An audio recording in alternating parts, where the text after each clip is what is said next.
नमस्कार मित्रों, मैं कुलदीप सिंह डीबीएस परिवार से आपके लिए कक्षा 10 की मैथ एक्सरसाइज 8 लेकर आया हूँ। बच्चों, सबसे बड़ी समस्याएं बच्चों के लिए त्रिकोणमिति में ये आती हैं कि 9th में त्रिकोणमिति दिया नहीं गया है, कक्षा 10 में आता है, तो 10 में बच्चों को समझने के लिए इसमें मेहनत करनी पड़ती है। तो इस चैप्टर में सबसे पहले शुरुआत हम लोग करते हैं, कुछ बेसिक हैं, कुछ टॉपिक्स हैं, उन टॉपिक्स को हम बताएंगे, फिर आपके एक्सरसाइज पे हम लोग चलते हैं। बच्चों, इसमें त्रिकोणमिति में सबसे पहले कोई भी त्रिभुज होता है तो उसकी 3 भुजाएं होती हैं और तीनों भुजाओं की माप आपको अलग अलग दी जाती हैं। जैसे आप जानते हैं कि ये 2 सेंटीमीटर 3 सेंटीमीटर 3 सेंटीमीटर का है, तो इस भुजा का जो मान होगा इन दोनों भुजाओं से कुछ अधिक माना जाता है या होता है।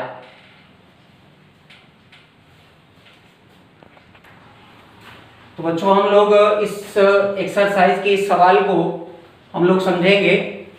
एक्सरसाइज की ये पहली सवाल है, तो पहली सवाल में क्या दिया गया है, थोड़ा सा सवाल के विषय हम लोग देखेंगे। एक त्रिभुज ABC में कोण भी आपका समकोण है, 90 अंश का है। AB भुजा AB की जो माप दी गई है आपको 5 सेंटीमीटर दी गई है। भुजा BC 12 सेंटीमीटर, तो भुजा BC आपको 12 सेंटीमीटर दिख रहा है। हो तो sign A cos A tan A का मान ज्ञात करना है हमें। Sine A cos A tan A का मान ज्ञात करना है। तो बच्चों, sign A cos A tan A का यदि आपको फॉर्मूला नहीं मालूम है तो उसके लिए हम थोड़ा सा बेसिक यहाँ पे बच्चे जानते हैं हमारा कि लाल बटा कक्का, इस टाइप बच्चे अगर याद नहीं करते हैं तो लिख करके निकाल सकते हैं। लाल बटा कक्का का अर्थ होता है कि ऊपर से अगर हम ऊपर से सीधे चलेंगे तो साइन कॉस टेन, कहने का मतलब यहाँ पे है लंब बटा कर्ण साइन के लिए लिया जाता है, आधार बटा कर्ण कास के लिए और लंब बटा आधार टेन के लिए लिया जाता है।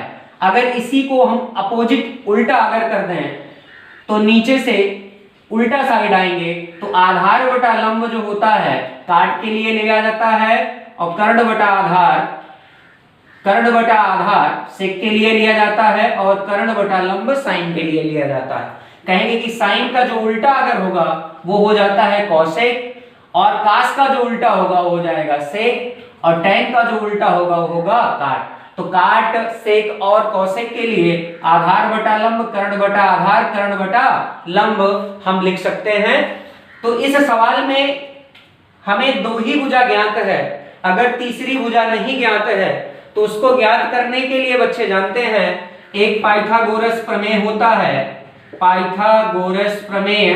और पाइथागोरस प्रमेय के माध्यम से, पाइथागोरस प्रमेय द्वारा या से हम इस तीसरी भुजा का मान ज्ञात कर सकते हैं। अब अगर यह 90 अंश का कोण है तो यह बताएगा कि ये भुजा जो होगी वो हाइपोटेन्स या कर्ण मानी जाएगी, तो ये कर्ण है। और बाकी बच्चों 2 जो भुजाएं होती हैं वो इन कोणों पर निर्भर करती हैं, इन कोणों के, इन न्यून कोणों, ये जो न्यून कोण होते हैं इन कोणों के ऊपर निर्भर करती हैं कि यहां से देखने पर इस भुजा और यहां से देखने पर इस भुजा, दोनों भुजाओं में परिवर्तन होता है।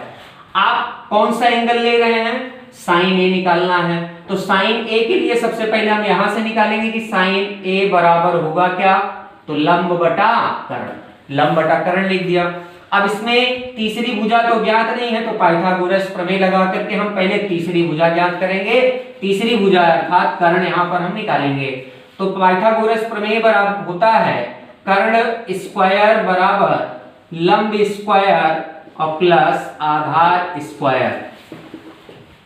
तो हमें क्या क्या दिया गया है हम उसके माध्यम से यहाँ पे इस सूत्र के माध्यम से निकालेंगे। तो यहाँ पे हमें देखिए, अगर हम ये वाला कोण लेते हैं तो इस कोण पर अगर अपनी आंख को रखेंगे तो ये भुजा आपकी परपेंडिकुलर अर्थात लंब होगी। अगर हम इस भुजा से यहां देखेंगे तो ये परपेंडिकुलर और ये बेस होगा। अगर इस वाले एंगल से देखेंगे तो ये परपेंडिकुलर और ये बेस होगा। तो हम अभी तो निकालने के लिए किसी भी एंगल से हम ले सकते हैं।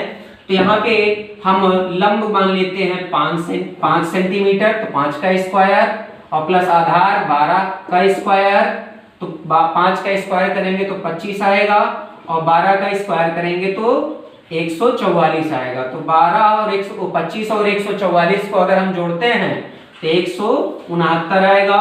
तो ये कर्ण स्क्वायर बराबर 169 आया है। तो इस कर्ण बराबर कितना आएगा, अंडर रूट में 169। तो कर्ण बराबर यहां मिलेगा हमें 13 सेंटीमीटर। तो कर्ण की जो माप आई है वो 13 सेंटीमीटर आ गई है। अब हम आसानी से सभी मानों को, बड़े आसानी से हम सभी मानों को निकाल सकते हैं, क्योंकि हमें कौन सा एंगल देखना है, एंगल ए देखना है।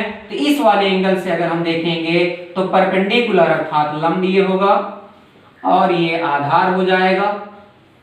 तो हम निकालेंगे किसका मान, साइन ए का मान। तो साइन ए का मान जब निकालेंगे तो साइन ए का मान हम निकालेंगे यहाँ पे। तो साइन ए बराबर लिखेंगे लंब बटा कर्ण।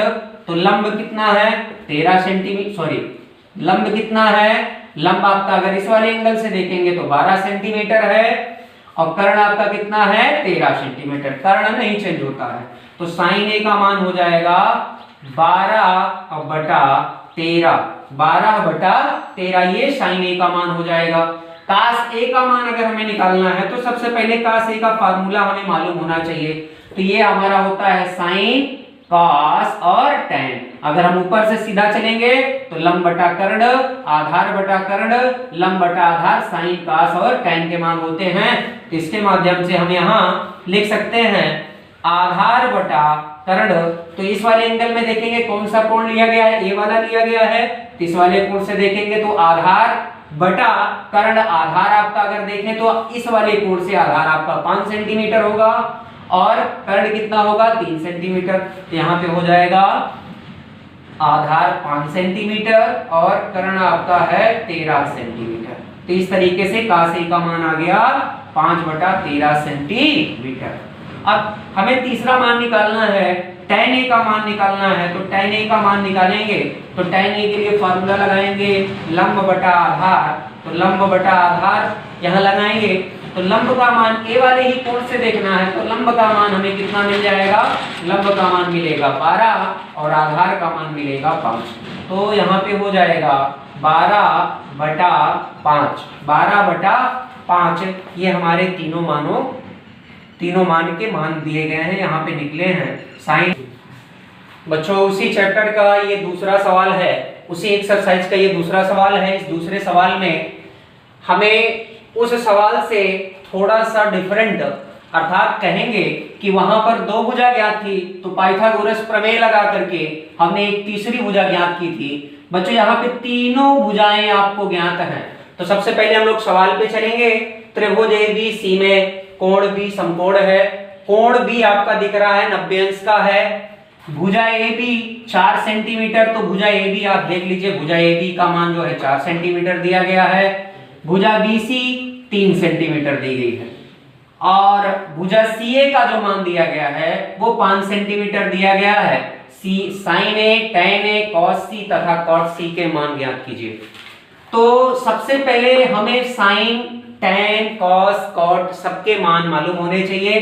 अगर हमें दिक्कत हो रही है, नहीं मालूम है, तो बच्चे बगल में लिख सकते हैं, आप लाल बटा कक्का लिख करके इसके माध्यम से निकाल लीजिए। लेकिन याद हो जाता है तो इसकी सहायता न ले, याद अगर है तो आप मौखिक रूप से लिखेंगे तो आपको कहीं पे कोई दिक्कत नहीं आती है।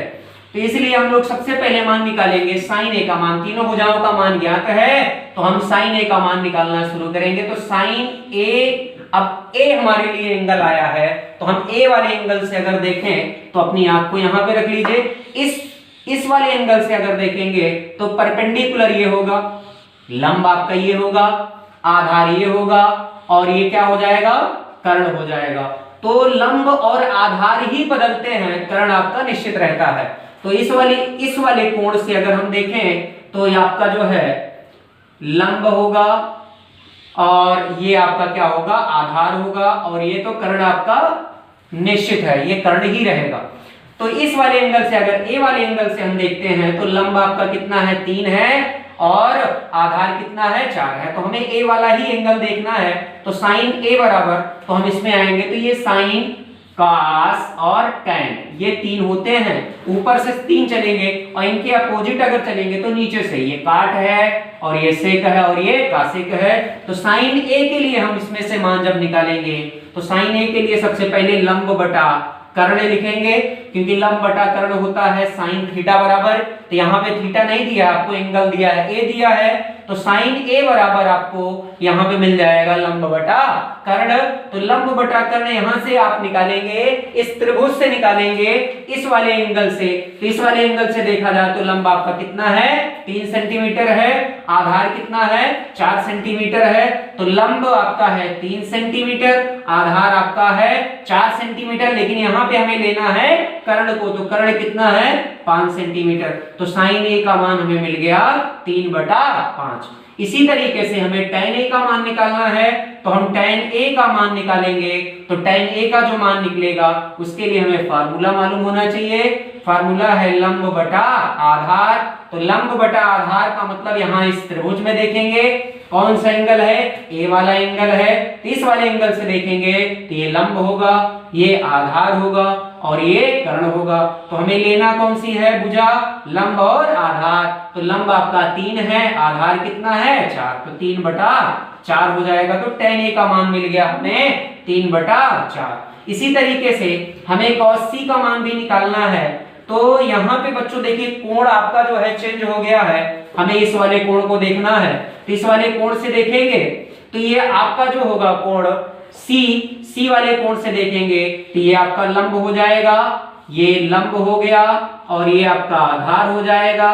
अब कर्ण आपका वही रहेगा क्योंकि कर्ण चेंज नहीं होगा। तो कास सी का जब मान निकालेंगे तो कास सी के लिए सबसे पहले हमें फार्मूला मालूम होना चाहिए। कास के लिए होता है यहाँ पे आधार बटा कर्ण, तो आधार बटा कर्ण लिखेंगे। हमें इस वाले कोण से देखना है तो लंब हमारा ये होगा, आधार ये होगा और कर्ण ये होगा। तो आधार बटा कर्ण हमें लेना है, तो 3 बटा क्या हो जाएगा, 3/5, ये काट सी का मान हो जाएगा। इसी तरीके से काट सी का मान निकालना है तो काट सी का मान भी निकाल सकते हैं। नीचे से ऊपर जाएंगे, मतलब यहाँ से उल्टा हम चलेंगे क्योंकि tan का उल्टा होता है cot। तो आधार बटा लंब यहाँ लिखेंगे, आधार बटा लंब। तो कौन सा एंगल देखना है, सी वाला। तो आधार आपका कितना है इसमें, 3 सेंटीमीटर और लंब कितना है, लंब है आपका 4 सेंटीमीटर। तो आधार आप लिखेंगे 3 और लंब कितना है, 4। इस तरीके से हमें साइन ए, tan ए, cos सी और काट सी के मान प्राप्त हो जाएंगे।